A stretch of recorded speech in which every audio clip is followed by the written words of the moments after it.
Hello, on the screen is a summary of what I will go over in this video. Make sure to watch to the end so you don't miss anything. Getting more tips as a DoorDash driver comes down to a few proven strategies that really work in 2026. Step 1. Optimize your acceptance rate by being selective about which orders you take. Only accept orders with decent base pay and reasonable distances. This shows you care about quality deliveries, and customers notice when drivers aren't rushing through their neighborhood. Step 2. Perfect your pickup game by arriving quickly and communicating with restaurants.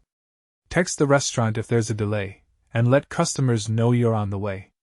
People tip drivers who keep them informed. Step 3. Keep your vehicle clean and presentable because customers see your car when you arrive. A tidy car with air freshener shows you take pride in your work, and that professional impression leads to better tips.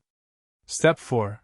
Handle food with extreme care during transport by using insulated bags and securing items properly. Never arrive with cold food or spilled drinks, because disappointed customers don't tip, period. Step 5. Deliver with a genuine smile and friendly energy whenever you hand off the order. A quick compliment or friendly greeting takes 2 seconds but creates a memorable interaction that makes people want to reward you with a bigger tip.